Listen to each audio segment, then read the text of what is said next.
Olá, sobre espaçamento de estribos e posições de estribos em pilares. Eu discordo totalmente de como a NBR 1018 apresenta espaçamento de estribos em pilares, que eu vou demonstrar aqui por quê. Tá? Mas primeiro, eu vou demonstrar um caso que é bem similar à ideia que foi projetada, pensada para a NBR 1018, que é o quê? Bom, eu tenho um pilar de 25 por 60 milímetros aqui, ó, e esse pilar tem 200 toneladas. O pilar desse porte aqui, ó, vai ter uma pressão de 133 kg distribuída, além de ter tensões locais, ter momento e tudo mais. É um pilar que vai ter uma compressão muito pesada. E qual que é a questão principal disso? A questão disso é o seguinte: o Emil Marsh, né, que foi um dos primeiros pesquisadores de concreto lá no começo do século XX, fez alguns ensaios de pilares. O que ele fez? Basicamente, ele concretava um pilar, colocava, sei lá, 4 barras de 10, arrebentava. Depois colocava 4 barras de 20, arrebentava e ia vendo para entender quanto de aço geralmente compensava colocar no pilar, para entender como se comportava e como que o pilar falhava, certo? E a questão é que o Emil Marsh já dá um espaçamento base que ele recomendava em torno de 25 diâmetros para aços pouco solicitados, né? A gente tem aços mais fortes, a gente tem que trabalhar eles mais, a gente trabalha com 12 diâmetros conforme a norma, tá? Esse artigo fala mais um pouco, tá? Mas você pode pesquisar no Google, é um artigo sobre essa flombagem específica, tá? A questão aqui é o seguinte: então, a questão que foi feito é que foi arrebentado pilares com alta compressão e verificado que um baixo espaçamento entre os estribos dá uma resistência maior, ok? Então, o que vai acontecer aqui é que esse aqui é um pilar de alta compressão. Então, eu vou seguir no espaçamento dos estribos isso aqui, tá? Então, eu tenho um pilar de 16 milímetros, certo? O que eu vou fazer? 16 vezes 12 vai dar 192. Eu vou colocar, então, o estribo, ó, estribo de 5 cada 19. Dá para colocar cada 20 para arredondar? Não, porque eu estou com a peça comprimida. Se eu colocar estribos mais espaçados, eu perco resistência, então eu tenho que trabalhar com menos. Dá para colocar cada 15? Dá, mas não cada mais que 19, ok? Tá? Agora, a próxima situação que eu tenho aqui é o seguinte: NBR 1018 ainda, o que ela fala? Proteção contra a flambagem das barras. Então, lembra esse artigo do Emil Marsh? Pois é, tá? Um dos métodos de falha que o pilar podia acontecer, ó, é isso aqui, ó, onde a barra dobrou para fora do pilar. Entendido? Isso aconteceu por quê? Porque a barra estava comprimida, então ela tinha que ser travada. Mais próximo, né? A NBR deixa bem claro, estribo 5K19 vai travar essas 4 barras aqui, ó. Então eu vou deixar em azul claro, as 4 barras estão travadas. Por quê? Porque elas estão em quinas. Elas não conseguem flambar nem para a direita, nem para a esquerda e tudo mais. Por quê? Justamente porque elas estão em uma quina, elas não têm como flambar. Tá? E para dentro elas não conseguem flambar, porque elas teriam que empurrar tudo concreto, não tem como, certo? Próxima situação então. E essas outras barras? Bom, aqui entra a questão da norma. Tá? Pegando a NBR 1018, ela falou o quê? Que os estribos poligonais, né, retangular por exemplo, ele consegue impedir a flambagem a uma distância de 20 diâmetros do canto, ok? Então eu vou vir aqui nesse canto, bem no canto aqui, ó, e eu vou desenhar um círculo de 20 diâmetros, ok? Tá aqui um círculo de 20 diâmetros. Essa é a região que é impedido a flambagem, tá? Então aqui não tem como ter flambagem porque o meu estribo impede a flambagem dessa região aqui, tá? Então, o que basicamente eu fiz aqui, eu vim aqui, coloquei o círculo base aqui, né? Tá? Basicamente, eu vou dar uma escala de 20 nisso aqui, vai dar a mesma coisa, tá? Só a questão é, beleza, tá aqui, ó, estribo escala de 20, mesma coisa, certo? É a mesma barra aqui 2 vezes, ok? Então, o que vai acontecer é que essas barras aqui, ó, também estão travadas, certo? Como o pilar simétrico, essas barras estão travadas. Só que entra uma questão aqui. O que a norma vai falar é 20 diâmetros do canto, a gente pode travar no máximo 2 barras para cada lado. Eu estou travando uma, por quê? Porque essa barra está muito longe. Então a primeira questão que eu posso fazer, que existe uma ideia que a gente tem que colocar todas as barras igualmente espaçadas, o que não é verdade, mas o que eu posso fazer aqui é o seguinte: eu posso pegar essas barras aqui e eu vou deslocar para dentro desses 20 diâmetros. Ok? Então eu vou colocar essas barras aqui, eu vou jogar 4 centímetros para cá, e essas barras eu vou jogar 2 centímetros para cá, ok? Então 2 centímetros para cá, no caso aqui, jogo para cima aqui, beleza? Tá aqui as barras. Então eu posso fazer tranquilamente isso no meu pilar. Eu posso colocar essas barras aqui, entendido? Agora tá a questão: eu posso travar no máximo 2 barras. Depois, passou disso, o que a norma vai falar? A norma vai falar o seguinte, ó: se um estribo suplementar for constituído por uma barra reta, pode ser tanto essa barra aqui realmente assim, ou da mesma maneira uma barra assim, vai ser o mesmo princípio, só ser um pequeno diagonal aqui, ó. Ele deve atravessar do elemento estrutural e os ganchos devem ver a barra longitudinal, ok? E daí a questão é, basicamente esse estribo aqui vai funcionar igual qualquer outro e vai travar no máximo 3 barras, ok? Então o que eu vou fazer com essa barra aqui? Primeira coisa que eu vou fazer, eu vou colocar uma barra aqui. Só que a questão é, eu não vou travar aqui essa barra não, ao invés de travar essa barra do canto, eu vou travar essa barra do meio. Por quê? Porque eu vou pegar essa posição aqui, desse centro aqui, dessa peça aqui, e eu vou igualmente colocar os meus 20 diâmetros aqui. Então eu vou pegar aqui, ó, eu vou pegar meus 20 diâmetros e colocar aqui, ó. Então essa barra aqui consegue envolver essas 6 barras. Consequentemente, seleciono tudo isso aqui, ó. Tudo isso aqui está travado também. Entendido? Tá? Dentro da questão aqui. O que eu fiz em cima, eu vou fazer embaixo também, tá? Então, eu vou só selecionar essas 10 barras aqui, ó, e eu vou jogar isso aqui, ó, só espelhar isso aqui, bem no meio, e tá aqui, digamos, uma metro de travamento, tá? Como eu vou ter que gastar 2 barras de qualquer maneira, não consigo fazer isso com uma barra, beleza, nesse caso específico aqui, ó, eu pego daqui e jogo para cá, tá? A mesma coisa aqui, ó, eu pego essa barra aqui, ó, e jogo para cá, tá? E a questão é, essa maneira aqui, eu consigo travar a estrutura. Eu tenho esse estribo aqui, ó, travando essas 4 barras aqui, esse ramo aqui travando essas 4 barras aqui, e o estribo do canto trava essas 6 barras, entendido? E eu vou precisar sempre, pelo menos nesse caso aqui, de 2 ramos. Teria como fazer isso aqui com menos? Sim, é possível. Por exemplo, se eu pegar o mesmo pilar com 200 toneladas, tá? Coloquei pilar aqui 200 toneladas novamente, tá? Ele vai precisar aqui com barras de 16 milímetros, 20 barras, correto? Mas se eu fizer um pilar de barras de 20, eu consigo fazer com 14 barras e eu consigo eliminar um pouco dessas barras, tá? Mas é um princípio similar.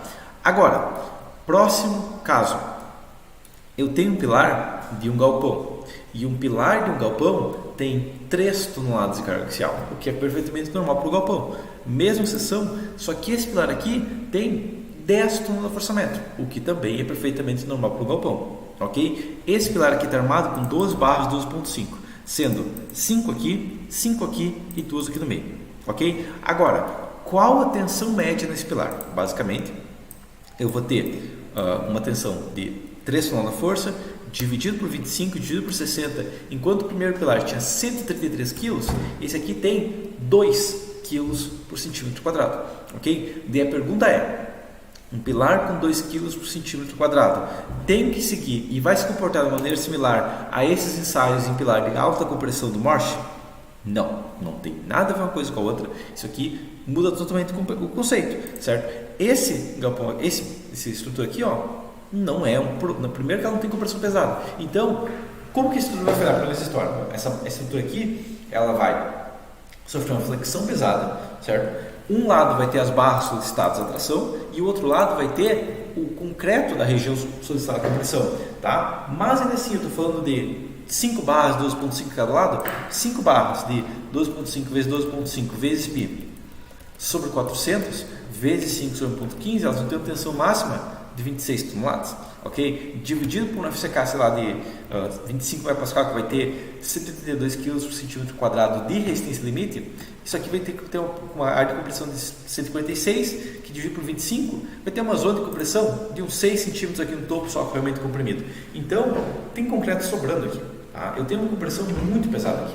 Então, a questão é que esse cálculo aqui, eu não vejo motivo lógico para seguir o normativo que foi baseado para um pilar de alta compressão, okay? Então, se a estrutura for calculada adequadamente, eu não teria problema aqui trabalhar com, sei lá, estribo de 5 cada 20, ok? Claro, tem que calcular isso aqui com uma viga e tudo mais, para ver se suporta no máximo aqui de pressão, né? Vou pegar até aquela planilha de viga teste para comparar, tá? Vou imaginar que eu tenho um cortante, geralmente um pilar com 10 toneladas de forçamento vai ter um cortante máximo aí umas 5 toneladas de cortante, certo? Então o que vai acontecer é que para um pilar de 25 por 60, a única exigência de aço que eu vou ter mesmo, passando os estribos, colocando esse estribo aqui, ó, vai ser um estribo de 5 cada 15, ou eu posso colocar tipo um estribo 6.3 cada 24 e não ser um problema. Se for cobrando um pouquinho maior, se der cada 24, tá? Mas a questão é, eu poderia tranquilamente colocar um estribo 6.3 cada 24 e não teria problema estruturalmente falando. Por quê?